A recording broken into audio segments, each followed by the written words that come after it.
Here it is, 2 o'clock in the morning, the temperature below zero. But if someone said to me, Arthur Haley, why aren't you home in bed where you belong? I would have to answer, when they're shooting my book, I wouldn't miss it for the world.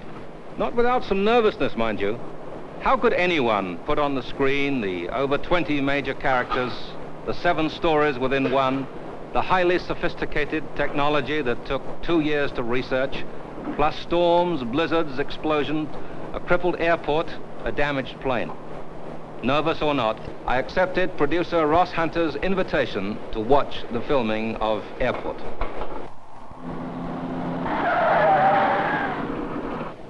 In the book, I wrote, "An airport crippled by the worst storm in years." Pretty easy to write, not so easy to reproduce. They waited for months, then moved to the Minneapolis airport in January. Allowing for the chill wind, thermometer readings were the equivalent of minus 45 degrees. Most shooting was done at night.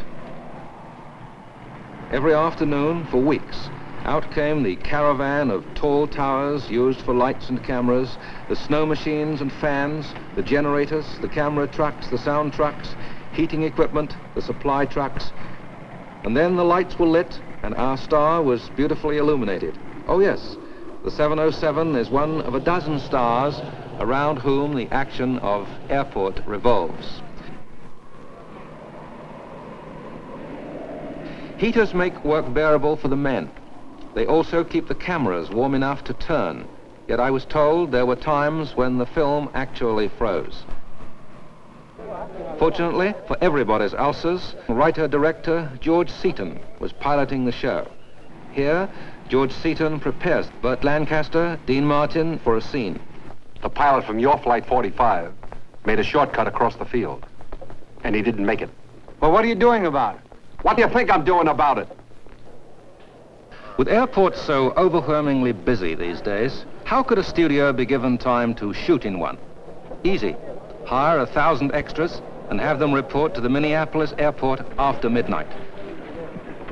In this apparent confusion, George Seaton directs Helen Hayes. A word to Van Heflin, and now the scene is shot. R187, take 4. Speed.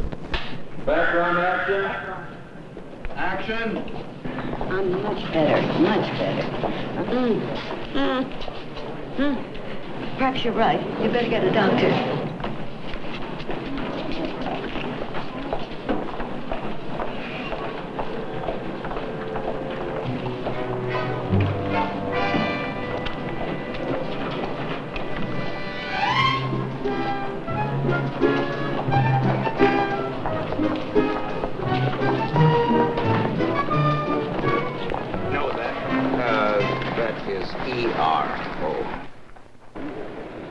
One of the amazing things about movie making is how they turn a writer's fantasy into apparent reality. Once again, we are out of doors to photograph action and crisis during the suspenseful night. The snow machines and wind fans are going full blast. In this country, I am baffled, but Ross Hunter has the explanation. Scenes that follow each other are often shot days apart. If we have snow in one scene, we must have it in all. With the snow machine, we can control the weather. We had 9 tons of plastic snow, 18,000 pounds, shipped in from Hollywood. So many technicians, so many experts. A sound man reports on his morning's activities. Niagara, roll 36. March 3rd, Monday, we had an 8 o'clock call this morning. We are in the interior of the world's largest hangar with our Trans-Global Airlines 707 parked in one end of it, and it just barely fits. We had a ride in it yesterday and got about 4,000 feet of soundtrack of gear up, gear down, reverse engines, cruising, climbing, takeoff, landing, everything that we could think of.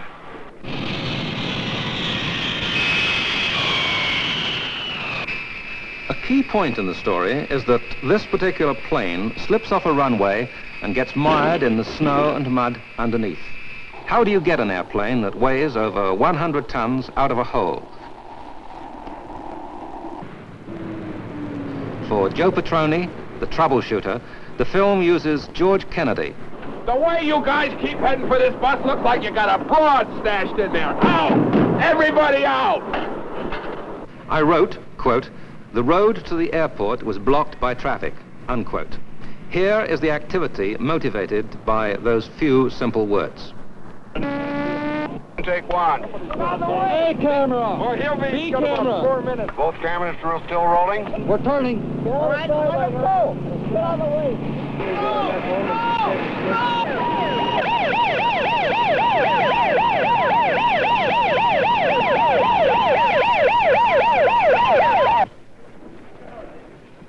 I must say that the continuation of filming in Hollywood was equally impressive. Director Seaton had to create a complete interior working model of the 707, but without wings. To make this fuselage and interior, we bought parts from 7 different jetliners, the way you'd buy used car parts. One section came from Vancouver by railroad. A portion of the flight deck and 58 feet of the fuselage were flown to Los Angeles from Mexico inside a cargo plane. We got seat sections from all over. It took a lot of doing, but we wound up with a 165-foot section of a jetliner. For 5 weeks, 100 people occupied the seats of this cabin.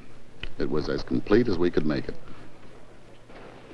I had seen the movie maker's magic of working in large spaces. Now I was to see the miracle of working in tight, cramped quarters. A very large 70-millimeter camera had to roll down this aisle. Every available inch of space behind it was needed for technicians, lights, cables, sound equipment. And so I directed the scene from outside the plane.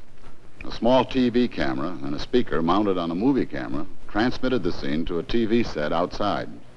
I saw and heard the scene and issued instructions via loudspeaker. A writer achieves authenticity by digging for it. Movie makers achieve it by hiring expert technical advisors. The prettiest technical advisor I know is Patty Paulson, a young stewardess hired to make sure that every stewardess job would be performed exactly as it should be. Along with the other stewardesses, her costume was designed by Edith Head. She received the full makeup treatment. She settled into the movie routine easily, made friends with some of the stars, and even sought and received advice from that gracious lady, Helen Hayes. I'm quite certain that deep in her heart, Patty was hoping that someday soon, like Jacqueline Bisset here, she would be able to play a scene opposite a star like Dean Martin. Come on, Gwen, I didn't... Well, the answer to both questions is yes. You know I wasn't asking. You have a perfect right to.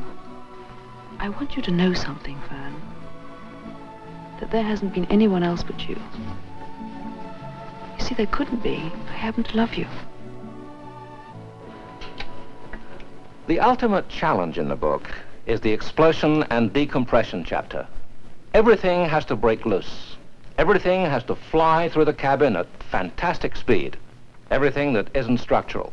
The sudden decompression at 30,000 feet is something you gotta see to believe. He'll get sucked out, won't he?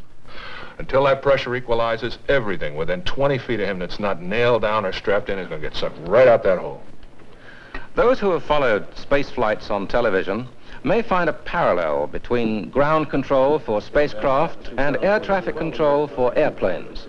Global 45, Lincoln Tower, clear to land, runway 29er, wind 15, gusting 25. Roger, cleared to land, runway inside. Air traffic controllers are among the most dedicated men in aviation. In an emergency, their help is vital in bringing a damaged plane to land. Transglobal 2. Decompression making emergency descent. Request 10,000. Roger, descend and maintain 10,000. Going on emergency frequency 77. Roger, Global 2. Your radar blip emergency enlarged. We are tracking you.